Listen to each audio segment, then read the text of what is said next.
And speaking of the guy, let's bring Coach Sam Pittman into the conversation. Coach, I know you're really busy despite it being a bye week, so I appreciate you making some time for us on the Morning Rush. Good morning to the Morning Rush, everybody. Coach, one of the things that you mentioned yesterday on ESPN Arkansas here is that you, Mrs. Jamie, you guys are going up to Lake Hamilton this weekend, enjoy some time up there. I kind of wanted to get some clarification. I know that you said the players have workouts in the morning, then they'll go to class. Are they being allowed to go home this weekend, or are they just going to stay up on campus this weekend? No, they can do whatever they want to do. After their class responsibilities on tomorrow, then they don't have to be back until Sunday evening, sometime between 6 and 8, because that's when the COVID testing is. But, we trust our players. They've certainly, in the summer and different times, they've had 48 hours and things of that nature. They understand the ramifications that go with COVID, and so we're going to treat a young man like a man and let them go have some time off. What's the wait like for you after the tests are done, and then I don't know who brings you the results, but what's the anxiety like for you waiting on that report to come back each week, or 3 times a week, rather? Horrible. I mean, it's terrible. What do you do to deal with it? I mean, how do you cope with that? You don't. I mean, you just you trust that, and the bottom line is it is what it is. At that point, you don't want to shut your program down, and that's probably the biggest concern. Along with, I don't want to sound selfish, but me personally, I'm not the greatest in shape guy. I'm 58 years old, and I'm nervous about the test for myself, for our players, for our coaches, for everybody in the building, because it affects different people differently. And so every morning, let's see, you asked the question, we test Sunday, Tuesday, Thursday, and we get the results back somewhere between, it's faster and faster now, but somewhere between 8 o'clock in the morning the next day and 10, somewhere between there. Like we have testing this morning, and we will have it back somewhere tomorrow morning, and I just get it in a text. Sometime if it's something that affects more than 1 or 2 guys, or if it affects someone, Dave Polanski will come up and visit with me personally and let me know if there's any quarantine issues and things of that nature. That's why it's so strategic on the bus, on the plane, just everything that we do by putting, someone with someone who's had COVID in between somebody that hasn't. It's just very strategic in what we're doing. Each kid has their own room on the road. It's very strategic. Yeah. What extra things, like activities, how have you planned things differently for the team this year to, try to give them things to do as a team to kind of keep them busy this year during COVID, where they may have a little more free time and plan their own stuff, where you may do things more as a team this year? Not a whole lot. We've obviously planned some equality and some things of that nature. We're going to vote today and do some different things, but to continue on, when we go to the movies, sometimes we have to rent 2, 3, depending on the size of the theater. I think up to 4 movie theaters, just because so we can stay socially distanced. I don't know. It's just it's something that, obviously you don't want to get quarantined, so you don't want to get COVID itself. But we haven't. What's happened is the team functions have been weighed out simply because you don't want to gather your team in a situation where the 6'2" together more than obviously a practice, because practice, obviously, they're a little closer than that. Coach, this is Clay. We've seen so many new guys on the field that maybe we didn't expect to, and I don't think anybody expected to see Hudson Clark. I had to kind of scramble around to figure out who Jackson Woodard was the other day. But I wanted to ask you about even some others that we haven't seen, particularly in the offensive line. Ray Curry, and we've seen a little bit of Marcus Henderson, I guess, and it's Jalen St. John. Just where are those guys in their development, and are they spending any time in the weight room, I guess? Well, those guys get extra lift every week. Any non-travel guy gets an extra lift on Fridays. And so we're still trying to develop. My dad taught me a long time ago that you can play a player, you can ruin a player by playing him before he's ready. And I believe that with all my heart. I believe that confidence and strength is such a part of the game in all positions. And if you put a young man out there before he's ready, you can ruin his confidence, and it's hard to get it back. So they're just not ready yet. I've had 3 first-round tackles, or O-linemen, not necessarily tackles, that redshirted and that didn't get a snap out there during the year on the field on a Saturday their freshman year, and ended up being first-rounders. So some kids just develop later than others. Not disappointed in any of those 3 kids at all, but they just, some kids develop faster. Some kids have a little bit better high school teaching, fundamentals, things of that nature. These kids all were well taught in high school. They're just some guys develop slower than others. That's all. Offensive line questions. I'm full of those, Coach. So I got another one for you. The pad level. If I answer, I'll ask somebody. Yeah, I think you can handle offensive line questions till the cows come home. The pad level is always something I've been intrigued with, and you hear coaches talk about it, and it needed some help, Coach. Just to be honest, have you seen some growth there, and where is this offensive line as far as that kind of development, and can they still do a little better there? Oh yeah, I mean everybody can do better with leverage. Our key word is lift. You can't lift anything if you don't have leverage on it. So, lift.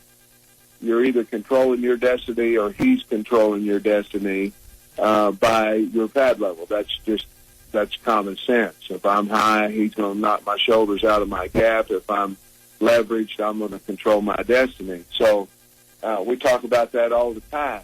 The difference a little bit here, Clay, is that we go fast. So it's a learning curve a little bit for me as well, because I'm from the check world. I'm from check to check. Hopefully you're calling the perfect play. You don't run uphill at all on people. This is a different offense. I've had to adjust and learn a little bit this year as well, because we have so many reads in it. Honestly, in our offense, we have a run to pass to quarterback run, and basically almost every play that we have, a running play. So it's been an adjustment for me. The speed, you're not being able to see the game quite as fast as you're not being able to see the game before the snap like I'm used to as much. So the pad level and the fundamentals, to me, is even more important in the offense that we're running than what it was even in the one that I'm used to for several years. So it's taken adjustment for me. We have to work on it. And Clay, when you get tired, you start getting high. And, you start coming up in your pad level, and we've really had to emphasize that as well. And are we getting better? Sure. we're getting better. We've got a long way to go. But if you look at our line, we're playing a lot of young kids that should get better. Sam Pittman here with us on the Morning Rush. Sam, one of the things that you said in your introductory press conference is we're going to work hard and we're going to be tough. And I go back to something Andy Staples for The Athletic wrote last week about you talking about flipping houses at an early age. I did that one summer. It is not easy work. How much did flipping houses back at an early age teach you about work ethic that is still used today for you? To be honest, guys, what my father taught me growing up is a huge, huge part of who I am. And I'm sure it's my brother and my three sisters as well. My mother was the salt of the earth, a loving lady. My dad was a loving man, but he was tough. I mean, tough. And we worked, and I mean it. In third grade, I was up on roofs handing shingles to my brother and shingling houses, and it was no big deal. That's just what you do. But I'm so grateful and so thankful for that upbringing and learning how to work and learning how to sweat and things of that nature. And it's just who I am to this day, and I'm so grateful. I'm so far from anything perfect, but I'm very grateful for my upbringing from my father. So you know the difference between a 15 and a 30-year roof, then? I sure do. 30 year, you got to take it off if it's just one layer, or even one layer. You don't want to go across that thing. But if it's 15, you can probably tack a second level on if you want to. It's all about the ridge cap. Getting those valleys right. So. Coach, one of the things outside of just the hard work that a lot of fans have appreciated is the jukebox reference that you do after wins, and I wonder. I know you've listened to a little Santana, a little Brett Eldridge, a little Prince. What has been on Sam Pittman's jukebox as of this week? Oh man, well, Eddie Van Halen died, so I've kind of been listening to Van Halen a little bit.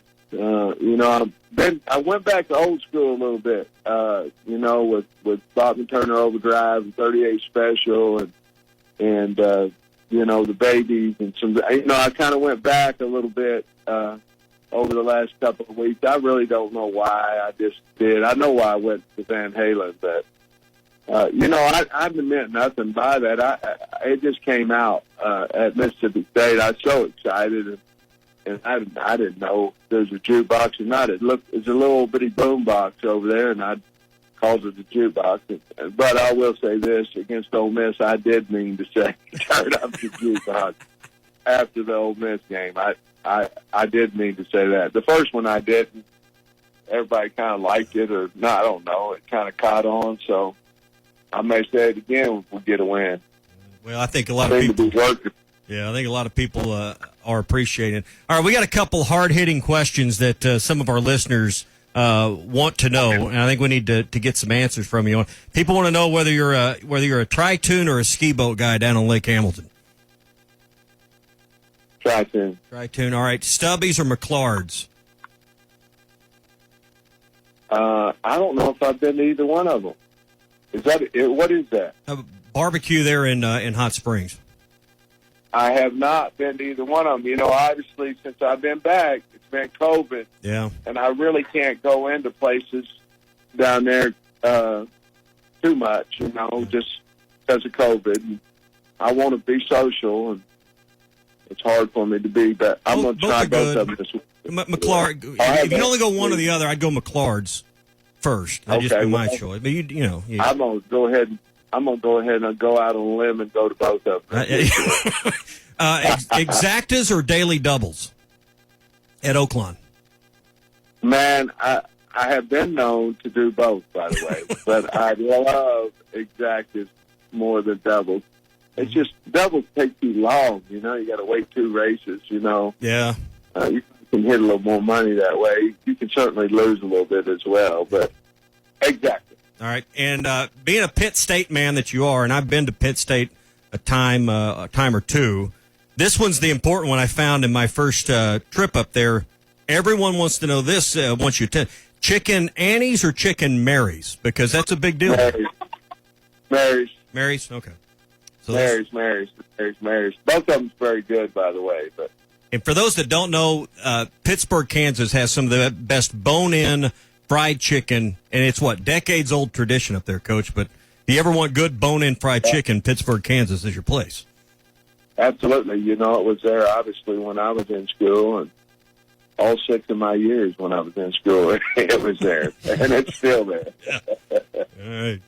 Well, Coach, remember, don't be like me. Don't be like me academically. Well, I'm hard on these kids going to school and all that. I wasted 2 years of my life up there just messing around. Yeah. I'm hard on these kids about getting their education on time. Well, a lot of us have crammed 4 years into 6. what's the phrase? It's not about the grades you make; it's about the hands you shake. I think that's what. I'll stop Well, that. Coach, Yeah, enjoy the bye week. Hopefully everybody comes back healthy and ready to go. It's been, what'd you say, Ty, 3,308 days today since Arkansas's beaten A&M. So we're ready for you to change that. My gosh, ever since I've been here, there's been a long number of days since we've done something. We're certainly working our tail off trying to get that 30, whatever that number is, off the board.